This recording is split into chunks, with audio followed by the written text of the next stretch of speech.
안녕하세요. 화학2 누구에게는 10차시 또 누구에게는 12차시 수업입니다.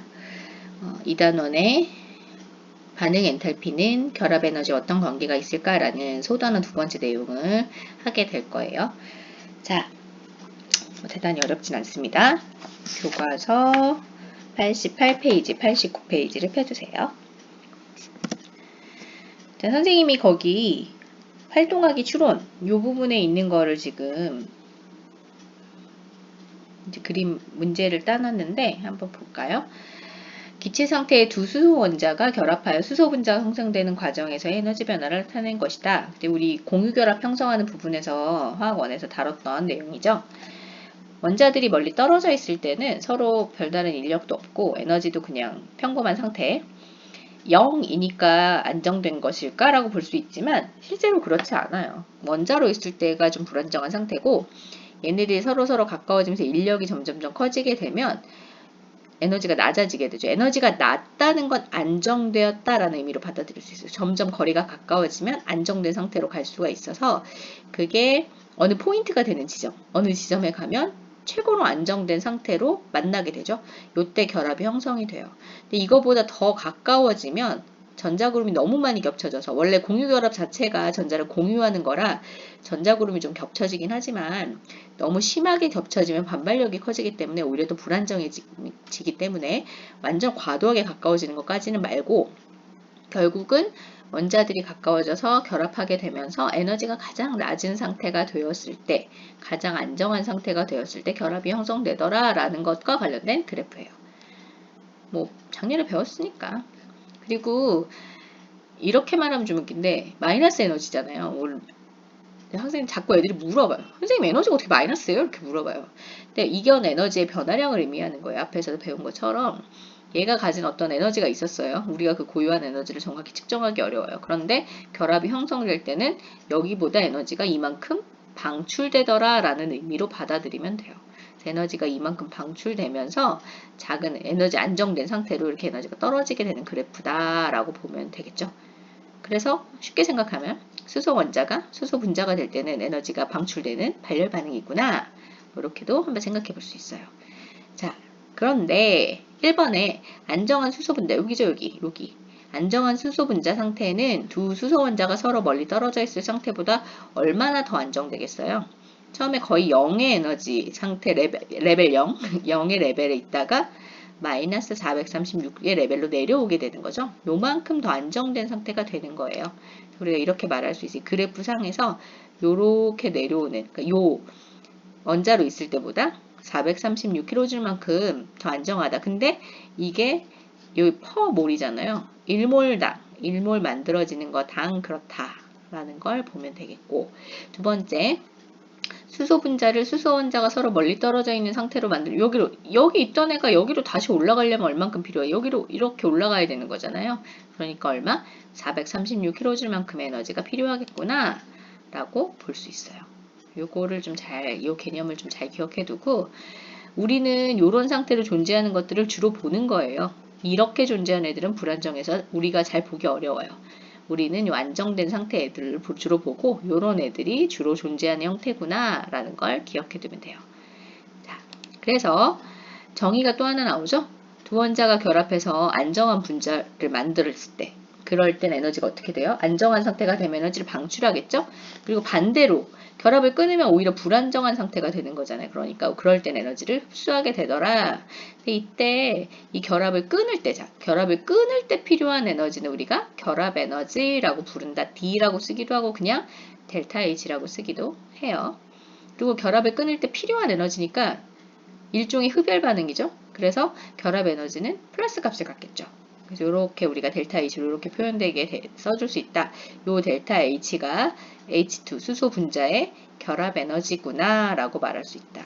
여기 보니까 결합 에너지를 결합 해리 에너지라고도 한다. 뭐 D라고 쓰기도 하고 그러는데 우리가 보통 해리 에너지라고 말할 때는 결합이 여러 개 있는 경우예요. 이 수소 분자는 수소 사이의 결합 하나밖에 없으니까 요거만 딱 끊으면 끝인데 예를 들어 메테인이라고 치면 수소랑 탄소 사이의 결합이 4개가 있잖아요. 그거를 다 끊을 때를 우리가 보통 해리 에너지라고 하고 결합 에너지라고 말하는 건 보통 결합 하나를 끊을 때를 결합 에너지라고 보통 말해요. 정의를 잘 기억해 둡시다. 자, 이거 1몰을 끊는데 필요한 에너지 결합 에너지 한다. 이 정의 기억해 두고 여기도 역시 1몰 나왔어요. 그 다음에 밑에 있는 거 잠깐 보면 두 원자가 결합할 때 결합할 때 에너지를 어떻게 해요? 결합은 이거죠. 결합할 때 이렇게가 초록색처럼 에너지를 방출하겠죠. 방출. 위에 있다가 내려오는 거예요. 그 다음에 이걸 끊으려면 오히려 에너지를 흡수한다. 우리는 결합 에너지라고 정의 내린 거는 이 흡수에 관한 에너지, 결합 형성돼 있었던 걸 끊을 때 필요한 에너지다라는 걸 기억해 둡시다. 자, 넘어가서 그래서 결합 에너지는 사실 그 결합이 얼마나 강하냐에 따라서 얼마나 많은 에너지가 필요한가 달라지겠죠? 그래서 몇 가지 공유결합에 대한 결합만 딱 두 개만 놓고 봤을 때 결합 에너지가 대체 어떤가 이렇게 보여주고 있어요. 이렇게 뭐 수소 사이의 결합이 이렇게 강하지 않죠? 여기 무슨 결합이에요? 삼중 결합이죠? 예, 엄청 강해요. 보니까 이중 결합보다 강해요. 이런 단일 결합은 이렇게를 비교하기는 조금 애매한 구석이 있어요. 왜냐하면 원자가 다르니까. 그런데 이중, 삼중은 그리고 얘네들은 다 붙어있는 번호가 붙어있는 애들이니까 이렇게는 한번 생각해 볼 수 있겠죠. 이중 결합보다 삼중 결합이 훨씬 강하구나를 보편적으로 볼 수 있는. 그 다음에 얘네들 보니까 수소랑 똑같은데 플로린, 염소, 브로민, 아이오딘 이렇게 점점점 이쪽에 있는 17족 애들이 커지고 있어요. 거리가 점점 커지게 되니까 오히려 결합 에너지가 어떻게 돼요? 미안해요. 원자 사이의 결합이 강할수록 이건 아까 얘기했던 거고 이렇게 갈수록 결합 에너지가 감소하고 있죠. 다시 말해 이 사이의 결합이 점점 약해진다라는 걸 말하고 있어요. 왜냐하면 아이오딘 좀 큰 편이잖아요. 큰 애랑 작은 애 사이의 이 결합이 작은 애들끼리의 결합보다 조금 약한 경향이 있다. 그만큼 강하지 못하다. 뭐 이렇게 볼 수 있고 또 요거는 또 좀 다른 개념이야. 얘 좀 이상해요. FF 159. 근데 ClCl 243. 얘 뭐지? 점점 감소하고 있는데 얘만 혼자 덩그러니 떨어져 있어요. 플로린은 전기음성도가 엄청 큰 원자라고 우리가 알고 있는데 독특한 성질을 많이 가져요. 좀 이상해. 우리가 알고 있는 패턴을 벗어나는 경우들이 굉장히 많아요. 특히나 원래 17쪽이 산성 물질을 만드는데 17쪽이 만드는 산성 물질이 다 엄청 강한 산인데 얘만 혼자 굉장히 약한 산의 형태를 띠고 있는 혼자 이상한 역할을 많이 하는 애예요. 애들이 자꾸 그럼 물어봐요. 선생님이 뭐 왜 이래요? 뭐 막 물어보는데 물론 왜 이러는 걸 설명하는 게 과학이긴 하지만 앞뒤가 바뀌면 안 돼요. 과학, 뭐 화학도 마찬가지고 다른 과학도 마찬가지인데 이건 자연상을 설명하는 실제로 있는 것을 설명하고자 우리가 만든 이론인 거죠. 이론의 자연을 짜맞추면 안 돼요. 자연이 그러니까 자연을 보고 이론으로 그걸 설명할 수 있어야지 이론을 고정시켜 놓고 여기다가 우겨 넣으면 안 되는 거예요. 얘는 독특한 혼자 좀 특이하네. 그래서 우리가 이런 애들을 뭐라고 불러요? 예외라고 불러요. 요 예외고 얘네들이 일반 패턴인 거예요. 점점점 이거 크기가 커졌더니 오히려 평균 결합 에너지가 작아지죠. 그 사이의 결합의 인력이 그만큼 작다. 이거는 분자 간 인력하고는 또 좀 다른 개념이에요. 이거는 공유 결합이죠. 공유 결합 간 그것만의 문제, 내부의 문제와 분자 간 인력, 외부의 문제는 또 입장이 좀 다르다. 이걸 좀 착각하지 말고 기억해야 될 것 같기는 해요. 뭐 여기 값을 패턴을 외워라까지는 아니고 그냥 요걸 기억하면 돼요. 원자 사이의 결합이 강하면 결합을 끊는데 더 많은 에너지가 필요하다. 다시 말해 결합 에너지가 증가한다. 요거를 기억해 둡시다. 자, 그러면 요 밑에 박스 선생님이 묶어놨는데 요것도 제 뒤에 있는 몇 가지 내용과 연관이 있어요. 화학 반응이 일어날 때 보통 결합이 끊어지고 새로운 결합이 생기잖아요. 반응물을 이루는 원자 사이의 결합이 끊어지고 원자 사이에 새로운 결합이 형성되면서 생성물이 만들어지는데 그렇기 때문에 화학 반응에서의 반응 엔탈피는 결합 에너지랑 연관이 아주 많아요. 여러분 앞에서 앞단원에서 뭐라고 했죠? 반응 엔탈피를 어떻게 계산해요? 생성물의 엔탈피의 총합 빼기 반응물의 엔탈피의 총합으로 계산한다고 했죠. 결합 에너지와는 입장이 좀 달라요. 자, 넘어갑시다. 자, 그냥 여기 책에 나와 있는 거 그냥 간단하게 보면 우리가 이 H2하고 F2, 플로린, 수소, 플로린 이 분자들을 가지고 요걸 만들 거야. HF. 이걸 만들 건데 이 과정을 잘 생각해 보면 얘가 바로 넘어간다기보다 여기 있었던 결합을 끊어서 원자 상태로 요 끊을 때 에너지 필요하다고 했잖아요. 끊어서 원자 상태로 올린 다음에 다시 새로운 결합을 만드는 개념으로 우리가 생각해야 된다는 거예요. 그런데 화살표의 방향을 잘 보세요. 나는 요 두 개의 반응을 통해서 해서 델타 H를 구할 때 델타 H는 요 사이의 에너지예요. 그쵸? 그런데 내가 이걸 결합 에너지랑 연관을 지으면 결합 에너지는 결합을 끊는 거잖아. 그러니까 반응물의 경우에도 끊어주는 에너지, 생성물의 경우에도 결합 에너지는 끊어주는 에너지라서 요 빨간 화살표는 결합 에너지를 의미하는 것이다 라는 걸 알아두면 되고, 그 다음에 여기 이제 이 말풍선에 뭐가 들어가야겠어요. 얘는 HH의 결합 에너지랑 FF의 결합 에너지 요거 다 끊어야 되니까 그 합과 같겠죠. 얘는 HF의 결합 에너지의 몇 개? 2배가 되겠죠. 왜냐하면 요 두 분자가 생겼으니까. 자, 근데 그 화살표의 크기를 보니까 누가 더 커요? HF의 결합 에너지의 2배 값이 훨씬 커요. 그럼 우리가 이 값과 이 값을 알면 요 차이 구하는 건 어렵지도 않겠어요. 아주 쉬워. 그리고 이거는 화살표 방향 같잖아요. 수치상으로는 그냥 그렇다 치고 값의 차이는 구할 수 있어요. 보통 큰 데서 작은 데 빼면 되니까 값의 차이를 구한 다음에 얘는 위에서 아래로 에너지가 낮아지는 거니까 발열 반응이구나 라고 생각해도 돼요. 그런데 또 다른 개념으로 보면 원래 델타 H 반응 엔탈피 구할 때 어떻게 한다고 했어요? 생성물의 엔탈피의 총합에서 반응물의 반응물의 엔탈피의 총합을 뺀다고 했잖아요. 작은 데서 큰 데를 빼니까 마이너스 값이 나오겠죠.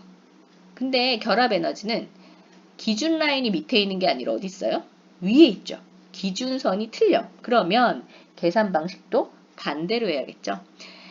엔탈피를 가지고 따질 때는 생성물의 엔탈피의 총합 빼기 반응물의 엔탈피의 총합으로 계산하지만 결합 에너지는 베이스 라인이 꼭대기가 있기 때문에 어떻게?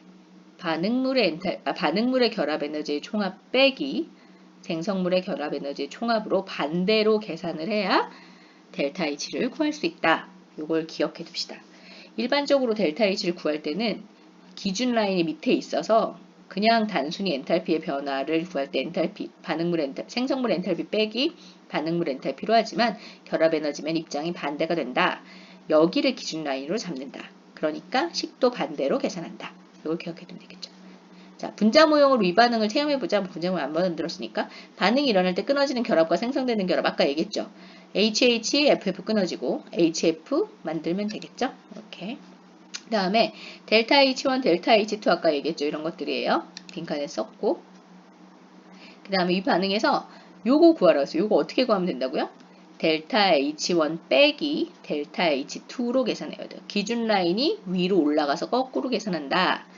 원래는 생성에서 반응을 빼는 게 기본이지만 이 결합 에너지가 나올 땐 반응에서 생성을 뺀다. 요거 기억해두고 그 다음에 화학 반응에서의 반응 엔탈피를 반응물과 생성물의 결합 에너지의 합 또는 차를 이용해서 그죠?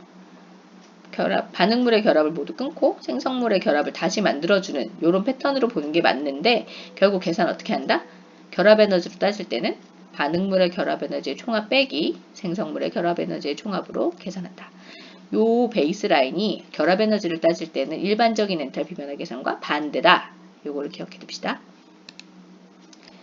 자, 그래서 여기 식으로 다시 나와 있죠? 화학 반응에서 반응물의 결합을 끊으려면 에너지가 필요해요.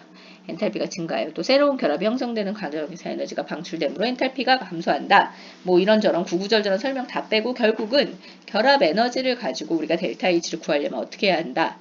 반응물에서 생성물을 빼는 것이다. 요거를 잘 기억해 두면 돼요. 자, 넘어갑시다. 자, 여기 또 그림이 또 나와 있어요. 이번에는 H2 2개랑 산소 하나, H2 2개, O2 하나. 요게 물 만드는 요거 2개, 요거 하나가 요거 만드는. 그러면 이걸 결합 에너지의 측면에서 보면 H를 끊어야 되죠. 그래서 몇 개 끊어요? 2개 끊고 O, O 사이 이중결합 하나 끊으면 되죠. 그리고 그렇게 해서 다 원자로 올린 다음에 걔네들이 O와 H 사이의 결합 몇 개 만들면 돼요? 4개 만들면 되죠. 그래서 요것들이 요 빨간 화살표가 결합 에너지랑 관련된 에너지다. 알아두면 되고 결국은 이게 지금 잠깐만요. 이거는 여러분 그 앞에 공유결합의 평균 결합 에너지 표 2-1에 있는 데이터 가지고 쓴 거예요. HH는 436의 결합 에너지를 가지고 있어요. 그거 2개 끊고 OO 이중결합은 498의 결합 에너지를 가지고 있어요. 그래서 총 필요한 이걸 다 끊을 때는 1370만큼 필요해요. 그 다음에 형성된 결합은 O와 H죠. O와 H 사이의 결합 에너지 463인데 몇 개 만들었어요? 4개 만들었죠. 그래서 이렇게. 근데 이거는 어때요? 얘는 결합을 끊는 화살표예요. 근데 여긴 화살표가 위로 올라가는 게 아니라 어떻게 돼 있어요? 아래로 내려오죠? 그러면 결합 에너지의 방향과 반대로 돼 있어서 부호를 마이너스 붙여주는 거예요. 이렇게. 그러면 또 헷갈리기 시작했어요. 여기다가 마이너스를 붙였어. 선생님 그러면 이거에서 이거 빼는데 어떻게 되는 거예요? 막 이렇게 물어보고 있죠. 앞에서 여러분 앞에 있는 거는 화살표의 방향이 다 결합 에너지의 방향으로 위로 올라가는 화살표로 그대로 나와 있었죠. 그럴 때는 반응물 빼기 생성물로 빼주면 되고 이건 아예 빼기를 붙여버린 거니까 얘네들을 더해주면 돼요. 그래서 델타 H는 어떻게 돼요? 요 두 개. 아예 요거의 방향을 바꿔서 아예 원래 빼야 되니까 그냥 뺀다고 생각하고 마이너스 붙여버렸으니까 그 마이너스 붙인 것까지 그대로 더해주면 되더라. 이렇게 계산하면 돼요. 앞에 하고 똑같이 따진다면 여기 마이너스가 없어야 돼요. 화살표가 위쪽으로 올라가서 여기도 그냥 그대로 결합 에너지의 상황으로 표현해 주는 거고 그러면 여기 빼기 여기 결국은 빼기가 들어가게 되죠. 그래서 이렇게 계산된다. 라는 걸 따져볼 수 있어요. 여기 나와 있는 계산식 보고 D라고 썼죠? 델타 H라고 안 쓰고 D, 결합 에너지 D라고 표현하는 경우들도 있다. 이거 알아두면 되겠죠. 수소를 연소 반응시키면 이렇게 돼요. 자, 그러면 결국은 이렇게 에너지 변화가 일어났잖아요. 반응물의 에너지보다 엔탈피보다 생성물의 엔탈피가 작아지는 무슨 반응?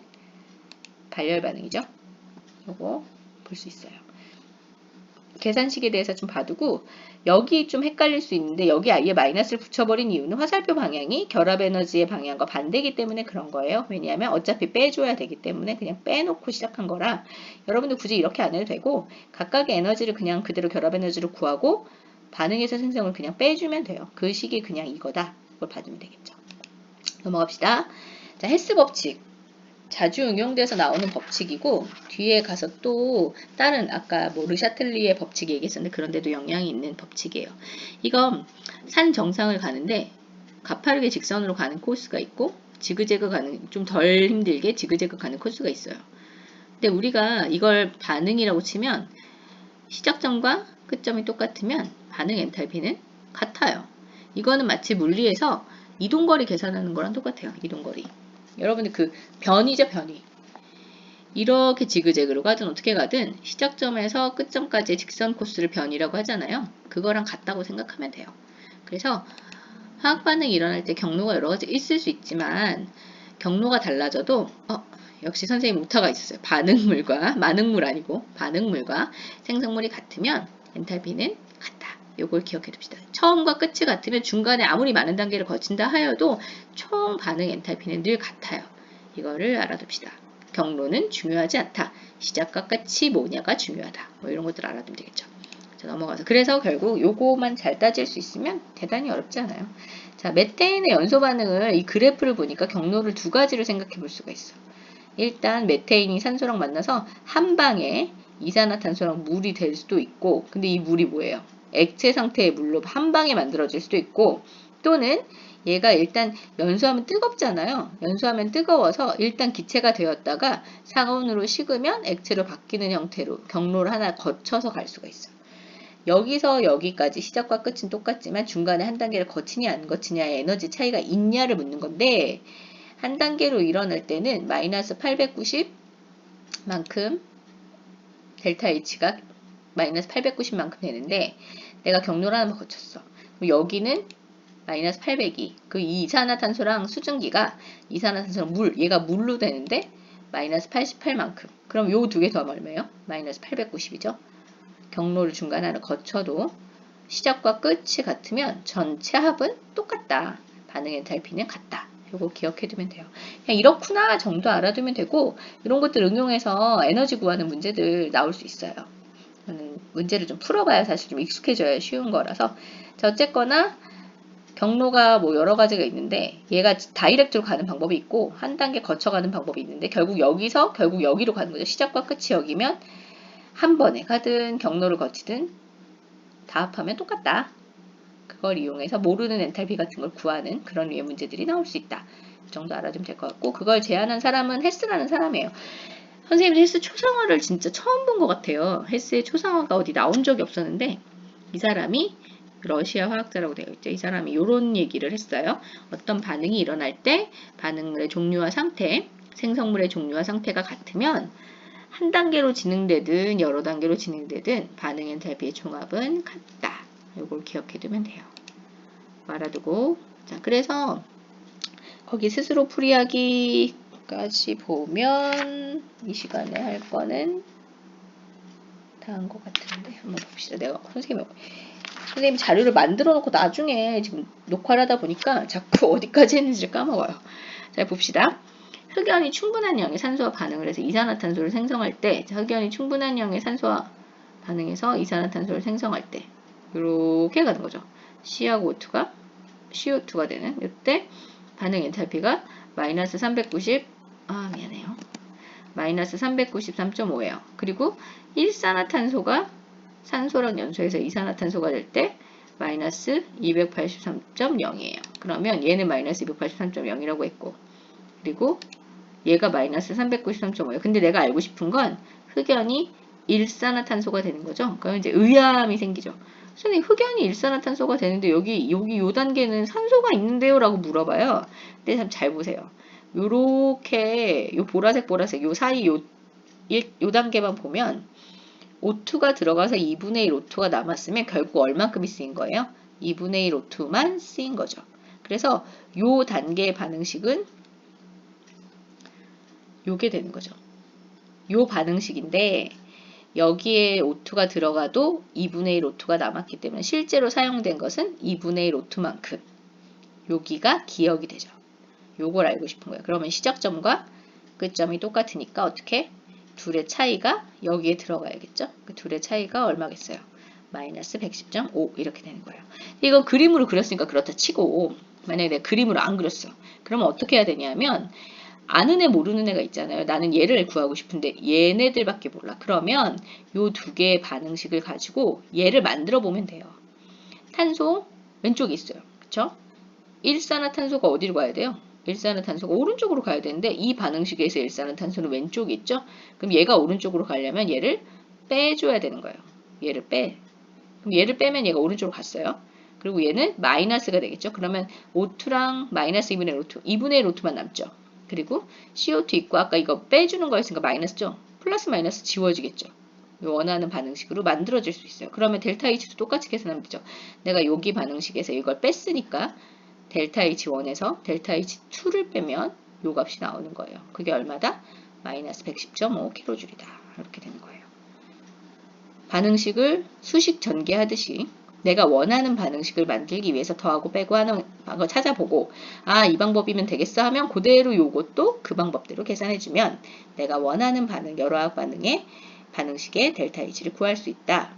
이거는 시작과 끝이 같으면 중간에 어떤 경로를 거치든지 늘 똑같이 아니라 그 반응 엔탈피의 총합은 같다. 이런 얘기다. 그래서 이거를 우리가 헤스 법칙이라고 부른다.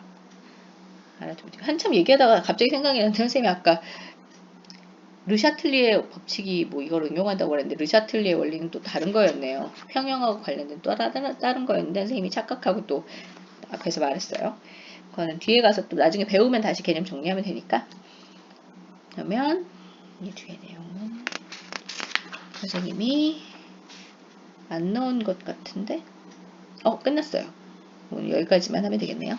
이 뒤에 탐구하기 히스법칙 확인하기 실험은 사실 잘 안 하는 실험이라 이걸 여러분이 알아야 될 것 같으면 선생님이 다시 뭔가 영상이든 자료를 올리도록 할게요. 그럼 이 시간은 요만큼까지 여기까지 하겠습니다.